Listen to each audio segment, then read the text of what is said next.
आज हम लोग कायिक जनन पढ़ेंगे, वेजिटेटिव रिप्रोडक्शन। ठीक है, कायिक जनन और लैंगिक जनन का एक बहुत ही महत्वपूर्ण जनन है। कायिक जनन के द्वारा आजकल बहुत अधिक मात्रा में इसका उपयोग हो रहा है। कायिक जनन का बहुत अधिक मात्रा में इसका इस जनन का उपयोग करके अधिक मात्रा में प्लांट तैयार किए जा रहे हैं। वो प्लांट जो है आर्टिफिशियल तरीका से भी तैयार किया जा रहा है, और प्लांट तो नेचुरल तरीका से होता ही है तैयार, आर्टिफिशियल तरीका से भी। जितने भी नर्सरी आप देखें, नर्सरी जहाँ पे छोटे छोटे पौधे उगाए जाते हैं, है ना, उसका ग्राफ्टिंग करना, लेयरिंग करना, बड ग्राफ्टिंग करना, गुट्टी करना, इनार्चिंग करना, टिश्यू कल्चर, है ना, ये सब आर्टिफिशियल मेथड है कायिक जनन का, जो आगे चल करके आज हम लोग पढ़ने वाले हैं। तो अलैंगिक जनन का आज बहुत ही महत्वपूर्ण प्रकार आज हम लोग पढ़ने वाले हैं, जिसे हम वेजिटेटिव रिप्रोडक्शन कहते हैं, कायिक जनन कहते हैं। कायिक जनन अलैंगिक जनन का एक ऐसा प्रकार है जिसमें पौधा के जड़ द्वारा या तना द्वारा या लीफ द्वारा, है ना, पौधा के जड़, तना और पत्तियों द्वारा नए प्लांट को विकसित किया जाता है, तो उसे ही हम कायिक जनन कहते हैं। लेकिन याद रहे, पौधा के पुष्प को छोड़ करके, पौधा के फूल को छोड़ करके, क्योंकि बाबू पौधा का जो पुष्प होता है उसमें लैंगिक जनन होता है ना। इसमें कौन जनन होगा? लैंगिक जनन होगा, सेक्सुअल रिप्रोडक्शन होता है, इसमें लैंगिक जनन होता है ना। और बाकी ये जो तीन देख रहे हैं, जिसमें रूट है, स्टेम है, लीफ है, और इसमें ना आप लोगों को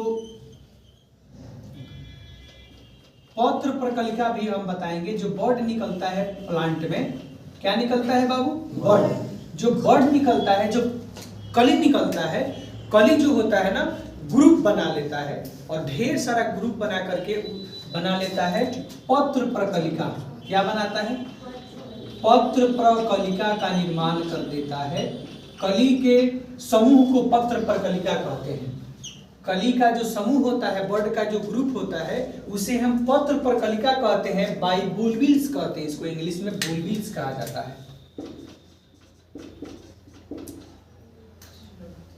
है ना। पत्र प्रकलिका के द्वारा, जड़ों के द्वारा, तना के द्वारा, पत्तियों द्वारा नए प्लांट तैयार करने की जो प्रोसेस होता है, जो प्रक्रिया होती है, उसी को हम कायिक जनन कहते हैं। इसी को हम वर्धी जनन कहते हैं, इसी को कायिक परावर्धन कहा जाता है, इसी को हम लोग वेजिटेटिव रिप्रोडक्शन कहते हैं। तो पौधा के पुष्प को छोड़कर, पौधा के पुष्प को छोड़कर, क्योंकि पुष्प में लैंगिक जनन होता है, लैंगिक जनन को हम लोग अगले लेसन में, लेसन 2 में पढ़ने वाले हैं। पुष्पी पौधा में लैंगिक जनन, sexual reproduction in flowering plants, है ना। हम लोग पुष्पी पौधा में लैंगिक जनन को पढ़ेंगे लेसन 2 में, है ना। 1 लेसन में हम लोगों को केवल कायिक जनन का उपयोग करना है।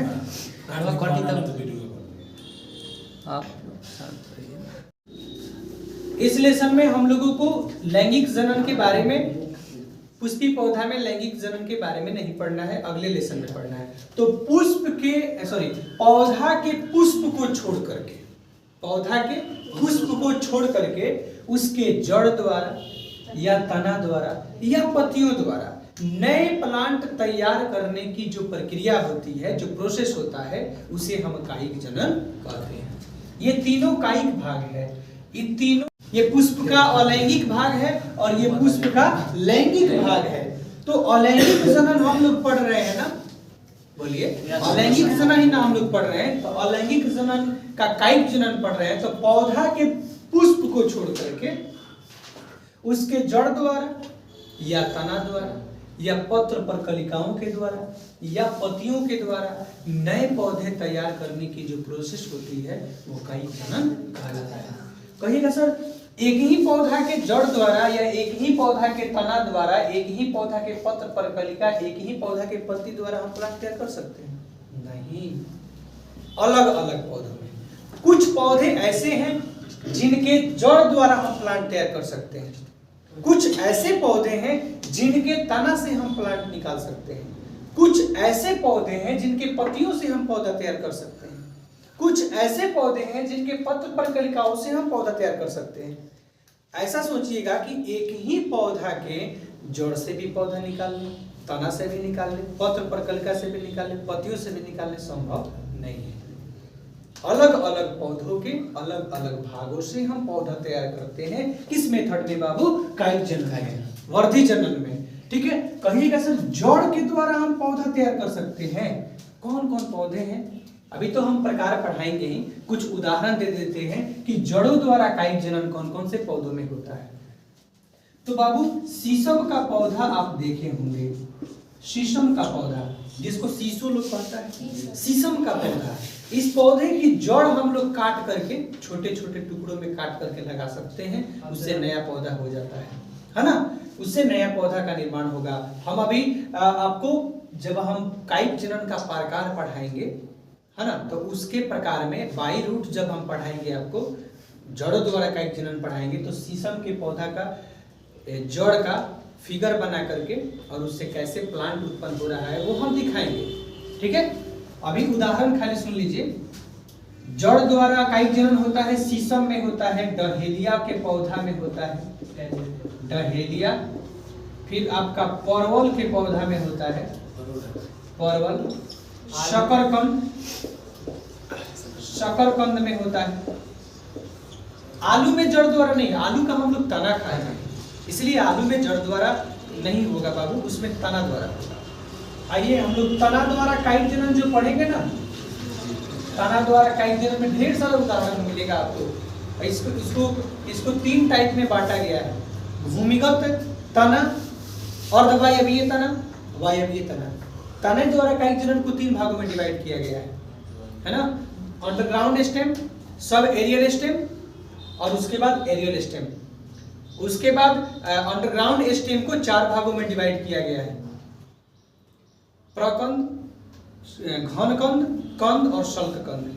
ठीक है, उसके बाद से तना द्वारा कायिक जनन में आ जाएगा अदरक, आ जाएगा आलू, आ जाएगा केला का पौधा, आ जाएगा दूब घास, आ जाएगा खट्टी बुट्टी, आ जाएगा। खट्टी बुट्टी खाए हैं? खट्टी बुट्टी, ये सारे पौधे आ जाएंगे तने द्वारा कायिक जनन में। और भी पौधे हैं, आगे मिलेगा आपको। फिर उसके बाद पत्तियों द्वारा कायिक जनन में, पत्तियों द्वारा कायिक जनन में ब्रायोफिलम और बिगोनिया से नए पौधे तैयार होते हैं। ब्रायोफिलम, ब्रायोफिलम और बिगोनिया, ये दोनों ऐसे पौधे हैं जिनकी पत्तियों से हम नया नया पौधा तैयार कर सकते हैं।